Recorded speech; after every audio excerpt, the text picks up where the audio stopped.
창세기 30장 33절부터 43절입니다.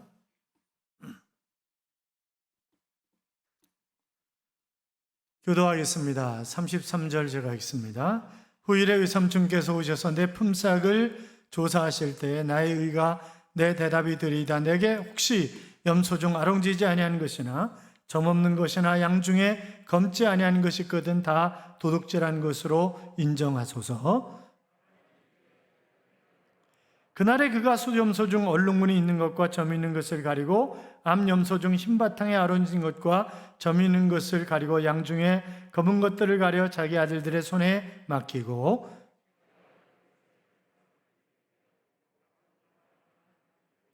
야곱이 버드나무와 살구나무와 신풍나무의 푸른 가지를 가져다가 그것들의 껍질을 벗겨 흰 무늬를 내고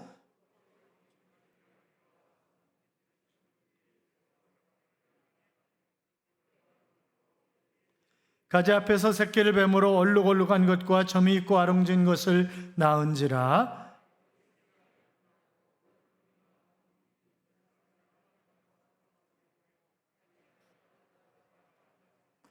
튼튼한 양이 새끼 뵐 때에는 야곱이 개천에다가 양떼의 눈앞에 그 가지를 두어 양이 그 가지 곁에서 새끼를 베게 하고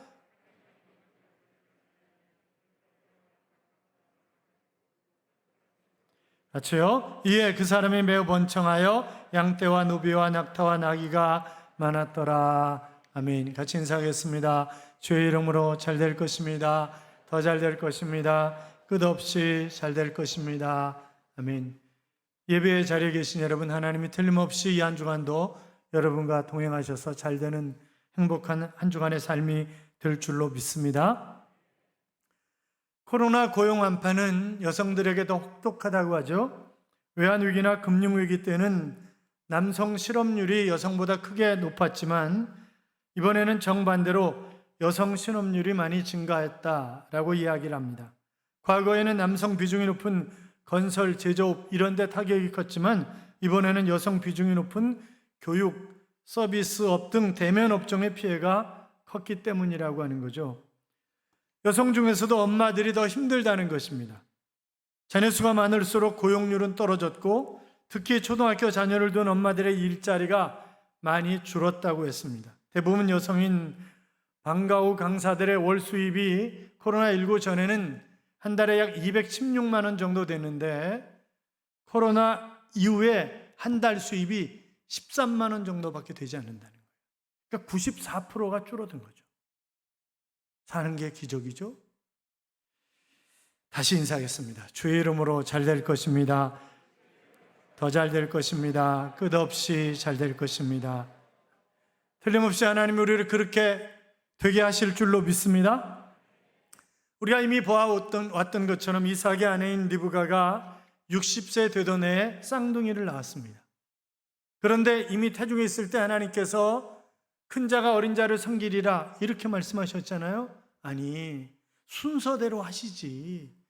왜 큰 자가 어린 자를 섬기게? 그건 우리가 따질 일이 아니잖아요. 그렇잖아요. 토기장이 비유해서처럼 토기장이가 뚝배기를 만들든 꽃병을 만들든 그건 토기장이 마음이지 꽃병이나 뚝배기의 마음이 결단코 아닌 것처럼 역시 마찬가지입니다. 자, 그것으로 인해서 야곱은 20년 동안 인고의 세월을 보냈고 에서는 분노와 복수심으로 살아야 했습니다. 그런데 가만히 보면 야곱의 인생이 대단히 열정적이었다 그렇게 얘기할 수 있습니다. 첫째는 바로 영적인 부분에 상당히 열정적이었다. 왜? 그는 하나님의 복을 갈망한 그런 사람이었기 때문에 그렇습니다. 차남으로 태어났지만 재산 상속이나 형이 갖는 권위 때문이 아니라 하나님의 복을 받고 싶어하는 열정 때문에 찬스가 오면 그것을 놓치지 않는 것입니다. 그러니까 형이 허기진 배를 움키고 들어오니까 얼른 팥죽 한 그릇에 장자권을 사고 이 미련한 에서는 그 팥죽 한 그릇에 자기의 영혼을 팔아버린 거잖아요. 그 아버지 이삭의 세습적 축복을 가로채는 장면은 어떻게 보면 한편의 드라마와 같은 그런 장면입니다. 왜 그는 생명을 내걸고 지금 그 복을 받고야 말겠다고 하는 그런 모험을 하고 있는 것입니까? 영적 축복에 대한 열망 때문이다. 그렇게 성경학자들은 해석을 합니다. 천국은 침노하는 자의 것입니다. 또 그는 일하는 것도 정말 열정적으로 하잖아요. 그러니까 이 외삼촌이 가만히 보니까 너무 일을 잘한단 말이죠. 그래서 딸을 둘씩이나 주잖아요. 평생 사위 삼아가지고 그냥 부려먹으려고 그러는 그런 외삼촌의 모습을 우리가 볼 수 있지 않냐 말이죠. 또 사랑에 대한 열정도 대단하잖아요. 라헬 보고 한눈에 뿅 가더니 7년을, 성경이 7년을 며칠처럼 여겼더라. 그러니까 라헬을 얻기 위해서 7년뿐만이 아니라 14년 동안 아이 삼촌이 속이고 그 첫째 딸을 집어넣기 때문에 7년 동안 그러나 군소리하지 않고 일하는 그런 모습을 보면 그가 사랑에 대한 열정도 대단하다, 그렇게 생각해 볼 수 있습니다. 사랑하는 여러분, 우리가 열정이 정말 뜨거워야 돼요. 우리가 이 코로나19라든지 외적인 그런 변화 때문에 그 열정을 잃어버린 것은 아닌가 하는 그런 생각을 할 수도 있습니다만, 여러분 열정을 다시 회복하셔서 여러분 때문에 여러분의 가정이, 여러분의 일터가, 교회가, 민족이 다시 일어설 수 있기를 주님의 이름으로 축복합니다. 다윗 보세요. 다윗이 블레셋과의 전쟁 중에 자기 고향 베들레헴 근처에 가게 되었습니다. 베들레헴은 적군의 손에 들어가 있는 거예요. 그런데 어릴 적 그 시원하게 우물물을 길어 먹던 그런 생각이 떠오르는 거죠. 그래서 지나가는 소리로 누가 나를 위해서 물을 길어줄까? 그렇게 얘기를 합니다. 그랬더니 흘러가는 소리로 얘기를 했는데 그 옆에 듣고 있었던 신하가 3명이 얼른 적진을 뚫고 들어가서 물을 길어오잖아요. 생명 걸고 길어오는 것입니다. 그러니까 다윗이 이 물은 물이 아니라 저들의 피다, 그러면서 그것을 자기가 마시지 않고 하나님의 제단에 그냥 쏟아붓는 그런 장면을 우리가 볼 수 있는데, 하나님이 우리에게 원하시는 것이 그런 열정, 충성심, 순종, 이런 것을 하나님 우리에게 바라시는 것 아닐까요? 주님은 오늘도 열정의 사람, 충성의 사람을 찾고 계시는 것입니다. 이사야 6장 8절에 보시면 내가 누구를 보내며 누가 나를 위하여 갈고, 이렇게 탄식하고 계시는 그런 말씀을 볼 수 있는데, 열정의 사람들이 세상을 변화시키는 것이고 주변에 영향을 끼치는 것이고 주님의 이 큰 일을 감당하는 것 아니겠습니까? 사랑하는 여러분, 열정의 사람이 되셔서 하나님이 여러분을 통해서 하시고 싶은 그런 일들을 멋지게 이루어내므로 하나님 앞에 이익을 남기는 자로 우뚝 서시기를 주님의 이름으로 축원합니다.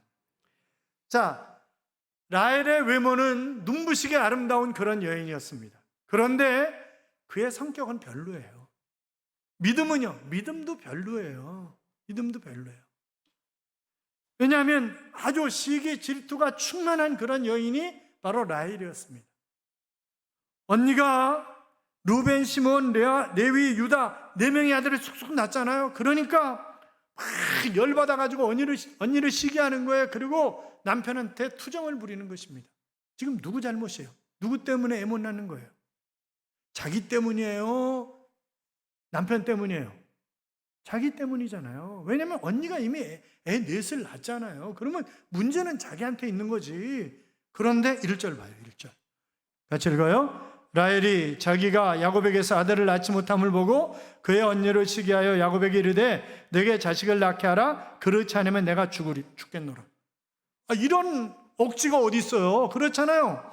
문제는 자기한테 있는 건데 애 낳지 못하게 하면 내가 확 죽어버릴 거라고 그렇게 협박을 하는 거예요 지금. 그러니까 지금 남편이 자기 언니보다 자기를 더 사랑한다는 거 너무나 잘 알고 있어요. 그러나 그 사랑이 자식을 대신할 수는 없다는 거지 이게. 그러면서 자식 내놓으라는 거예요. 자, 2절 3절 봐요. 같이 읽어요.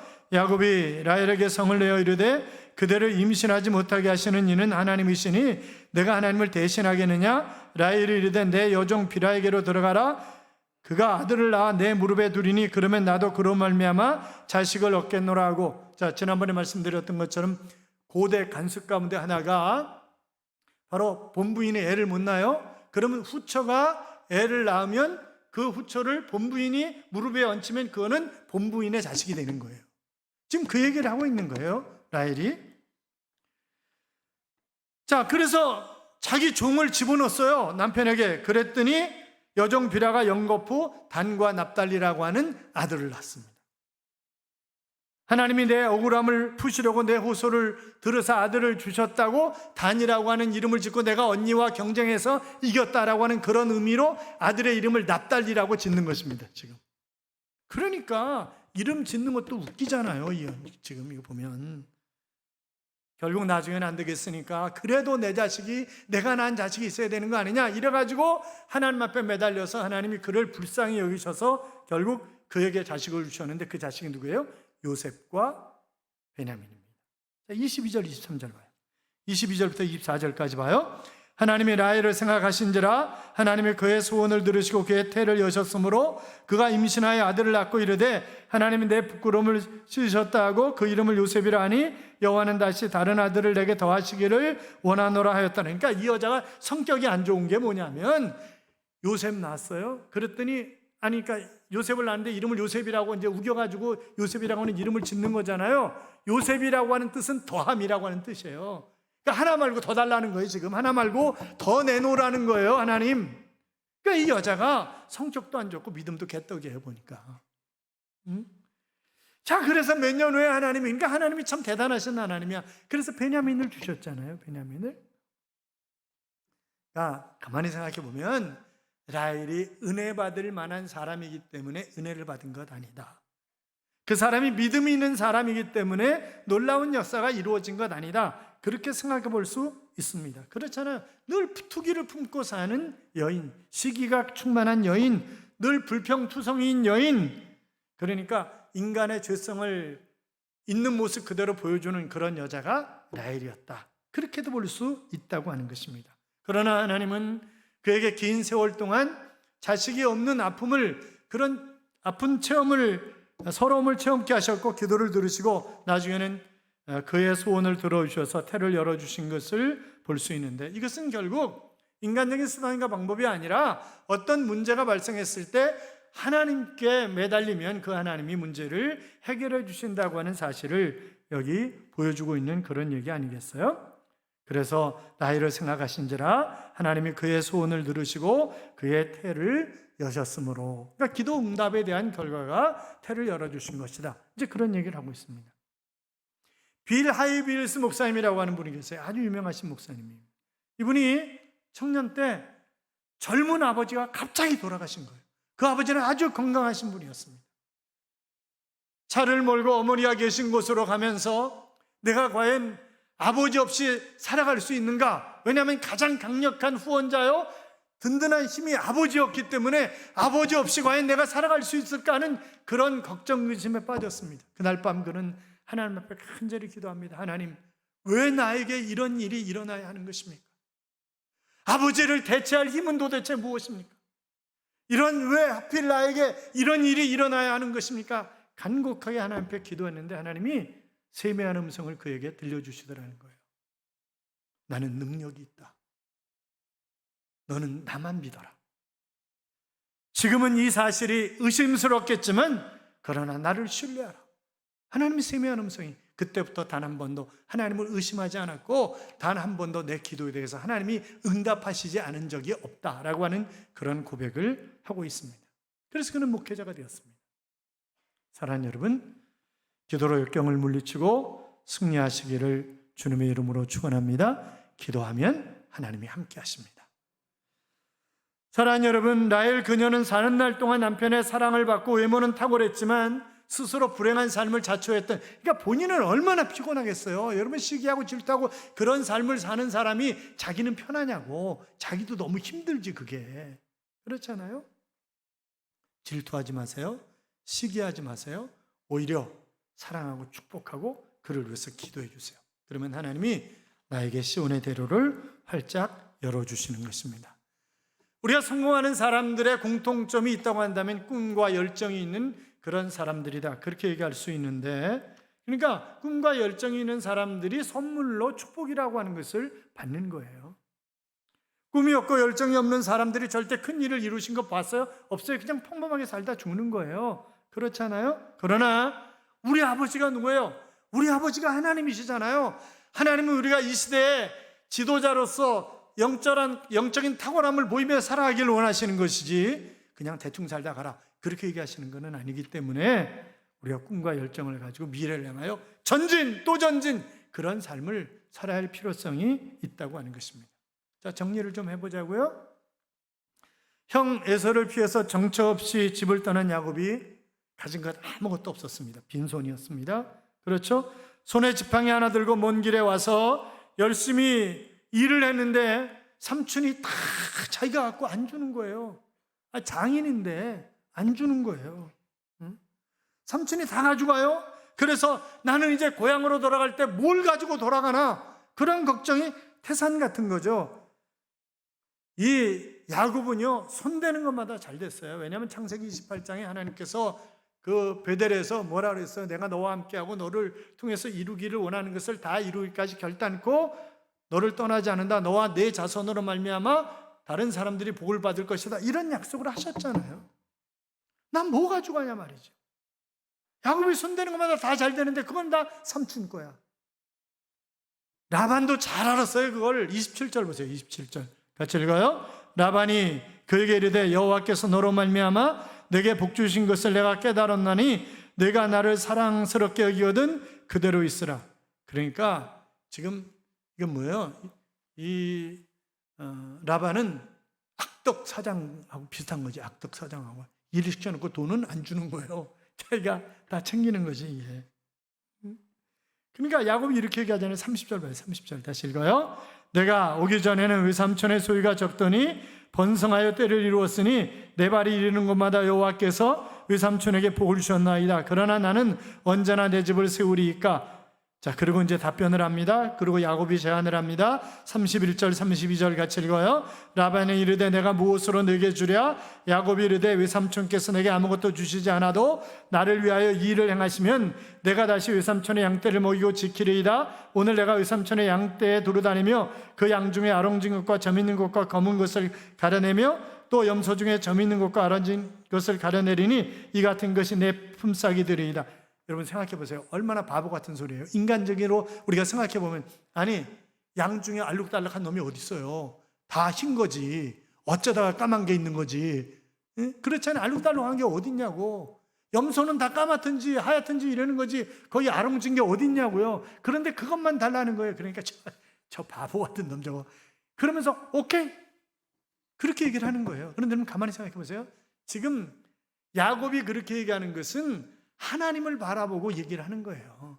하나님이 한 약속이 있기 때문에 내가 무엇을 하든 하나님이 나와 함께 하신다 하는 그런 약속 때문에 그렇게 얘기하는 거예요. 그러면 지금 라반도 하나님이 야곱에게 함께 하신 거 자기가 지금까지 봐왔다고 그랬어요. 그러면 생각을 해봐야지. 저놈이 저렇게 얘기하는데 틀림없이 하나님이 저놈과 함께 하시면 몽땅 알록달록한 거 나올 거다. 그러니까 야 그러면 뭐 5대5 하자, 아니면 6대4 하자, 뭐 그런다든지 그래야 되는 거 아니냐고요. 그런데 인간적인 생각 때문에, 아니 라반이 믿음이 없었어요. 지금 자기가 하나님이 복을 주신다고 했는데도 그런데 믿음이 없는 거예요. 그러니까 오케이 그렇게 얘기를 한 거잖아요. 히브리 11장 1절에 보면 믿음은 바라는 것들의 실상이요 보이지 않는 것들의 증거니 선진들이 이로써 증거를 얻었느니라. 그랬고 6절에 가면 믿음이 없이는 하나님을 기쁘시게 못하나니 하나님께 나아가는 자는 반드시 그가 계신 것과 그가 자기를 찾는 자들에게 상 주시는 이심을 믿어야 할지니라. 지금 야곱은 그 원리를 너무나 잘 알고 있는 거예요. 그런데 라반은 아닌 거죠. 그것이 하나님과 더불어 살아가는 사람과 믿음 있는 사람과 믿음이 없는 사람의 차이 아니겠어요? 자, 그런데 라반도 약간은 좀 의심을 한 것 같아요. 왜냐하면 3일길 떼어놓죠. 3일길. 양떼하고 3일길 떼어놓자는 거예요. 그러니까 절대 저놈이 알록달록 훔쳐다가 뭐 그럴 수 없다라고 생각을 하는 거죠. 아들들한테 잘 지켜야 된다 이거. 저놈이 도둑질해 갈지도 몰라. 그러니까 아예 씨를 안 주는 거죠. 아예 씨를 안 주는 거예요.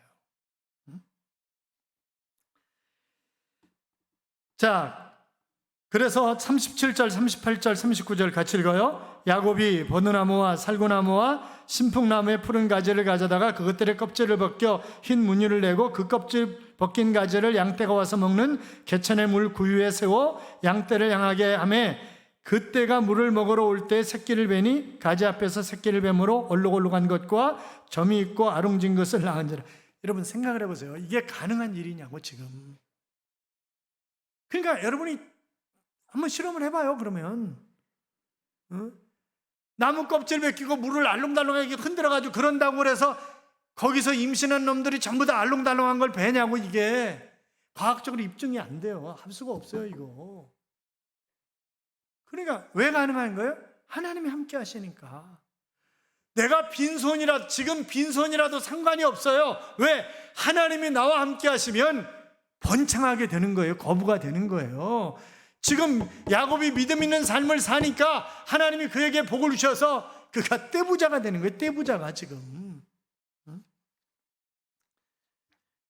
그러니까 41절 42절 봐요. 결과가 나오잖아요. 같이 읽어요. 튼튼한 양이 새끼 뵐 때는 야곱이 개천에다가 양떼에 눈앞에 그 가지를 두어 양이 그 가지 곁에서 새끼를 베게 하고, 약한 양이면 그 가지를 두지 아니하니 그렇게 하므로 약한 것은 라반의 것이 되고 튼튼한 것은 야곱의 것이 되니라.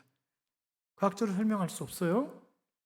아니 얼룩덜룩 그냥 흔들면 얘네들은 튼튼한 놈이 나오는 거예요. 내버려두는 비실비실한 놈 나오는 거예요. 참, 그러니까 기가 막힌 역사가 일어나는 것 아니겠습니까? 사랑하는 여러분, 저는 이 모습을 보면서 하나님도 참 재밌으신 하나님이시다. 그리고 야곱을 볼 때마다 나도 가능성이 있다, 그런 생각이 안 드세요? 그렇잖아요. 야곱 그러면 제가 늘 그러잖아요. 치사 찬란한 놈, 아주 치사한 놈, 거짓말쟁이. 그런데 그 야곱과 함께 하시는 하나님을 지금 보여주고 있는 거잖아요. 그렇잖아요. 그러니까 여러분 보세요. 하나님이 아브라함의 하나님, 이삭의 하나님, 야곱 건너뛰고 요셉의 하나님 그렇게 얘기해요? 그렇게 얘기 안 해요. 아브라함의 하나님, 이삭의 하나님, 야곱의 하나님 이렇게 얘기를 하는 거잖아요. 그러니까 내가 좀 모자르고 좀 인간다운 삶을 살지 못한다 할지라도 하나님이 나를 그냥 버리시는 거 결단코 아니라고 하는 거죠. 결단코 아니에요. 때에 따라서 내가 잠깐 믿음 있는 삶의 모습을 보이고 살면 그래도 하나님이 기뻐하시고 나와 함께 하시는 하나님. 그러니까 하나님은 내가 좀 부족하게 살아도 나의 하나님 되심을 좋아하시는 거지. 그렇잖아요. 그래서 하나님 나의 하나님이세요. 나의 하나님. 내가 부족해도 얼마든지 나의 하나님 되시기를 원하시는 것이다. 그런데 먼저 해야 할 일이 있죠. 마태복음 6장 33절에 보시면 그런즉 너희는 먼저 하나님의 나라와 그의 의를 구하라. 그리하면 이 모든 것을 너희에게 더하시리라 그랬습니다. 먼저 해야 할 것 하나님의 나라와 의. 누가복음 6장 38절에 보시면 먼저 주라는 거예요. 그러면 후이 들어서 흔들어 가지고 꽉꽉 눌러서 넘치도록 주시겠다. 그런 약속을 하고 계시는 것을 보게 됩니다. 사랑하는 여러분, 인간적인 생각을 뛰어넘어서 꿈을 꾸자고요. 그러면 하나님이 그 꿈을 반드시 이루어 주신다고요. 왜? 하나님이 우리를 부르실 때 복으로 부르신 거예요. 그러니까 창세기 12장 1절 이하에 보면 아브라함을 부르시면서 아브라함에게 뭐라고 얘기하세요? 너는 복이 될지라, 이렇게 말씀하셨어요. 지금 더럽고 치사하고 아주 속이는 야바위꾼인 야곱을 베델에서 만나주시면서 뭐라고 그러셨어요? 너와 네 자손으로 말미암아 모든 사람들이 복을 받으리라, 이렇게 말씀하신 하나님이시잖아요. 그렇잖아요? 그러니까 우리가 나도 가망성이 있다, 그런 생각을 우리가 하는 거예요. 미국의 매사추세츠주에 뉴 샴푸톤이라고 하는 도시가 있습니다. 약 3만 5천 명 정도 사는 그런 도시입니다. 그런데 미국의 유명한 관광 도시 가운데 하나입니다. 거기 특별한 자연환경이 있는 거 아니에요. 뭐 어떤 특별한 게 있는 게 아니에요. 어느 집 앞에 이런 팻말 하나 붙어 있는 거예요. 이 집은 미국 역사를 만들어낸 위대한 집이다, 이렇게 써 있는 거예요. 바로 조나단 에드워드의 집입니다. 200여 년 전에. 애를 12명 낳았어요. 애도 많이 낳았어요. 12명 낳았는데, 그런데 역사학자들이 이 집을 조사할 때 그때까지 바로 그 5대가 흘러가면서 부통령 1명, 대학총장 13명, 3명의 주지사와 3명의 시장, 149명의 유명한 변호사, 48명의 판검사, 116명의 선교사와 목사, 75명의 사학가, 25명의 발명가, 66명의 교수, 82명의 차관급 공무원, 68명의 유명한 의사. 다 잘 된 거예요. 이게 어떻게 가능했을까? 그래서 그들이 조사하면 할수록 조나단 에드워드와 부인인 사라가 아침에 눈을 뜨면 하는 일이 자식들을 축복하는 일이에요. 내가 축복하면 하나님 내 자식에게 복을 주신다. 이게 너무나 분명했던 그런 부모였어요. 그래서 그걸 눈 뜨면 아이들을 축복하는 거예요. 그 아이들이 그렇게 건강하게 영적으로나 육적으로나. 그래서 미국 사회를 주름 잡는, 이렇게 세우는 그런 귀한 역할을 그 후손들이 감당하고 있는 거예요. 또 이런 연구도 있어요. 미국 존스 홉킨스 대학의 사회학과 교수팀이 뉴욕의 그 슬럼가, 빈민가의 그 자녀들을 조사를 했습니다. 청소년 200명을 조사를 했어요. 술 주정뱅이의 자식들, 마약에 찌드는 사람들의 자식들, 창녀촌에서 태어난 아이들, 뭐 그런 아이들을 200명을 이제 틀림없이 이 아이들이 사회 문제아가 될 것이다, 시간이 흐르면서 그런 가설을 정해놓고 20년 후에 추적을 했는데 180명을 찾을 수가 있었어요. 그런데 2명을 제외하고 178명이 미국 사회를 이끌어가는 지도자가 되어 있더라는 거예요. 아니 이게 말이 되냐? 부모가 다 버린 자식들인데 어떻게 이렇게 될 수가 있는가? 그런데 부모는 자식들을 버렸는데 그곳에 한 여전사님이 계셨어요. 그 여전사님이 자기 자식처럼 다 아이들을 180명, 200명을 키운 거예요. 아이들을 그냥 여기저기서 그 도움을 받아가지고 이 아이들을 키우면서 이 여전사님이 한 일이 그 아이들에게 축복하는 거예요. 하나님이 너에게 복을 주신다. 너희는 틀림없이 잘 될 것이다. 걱정하지 마라. 너희는 잘 된다.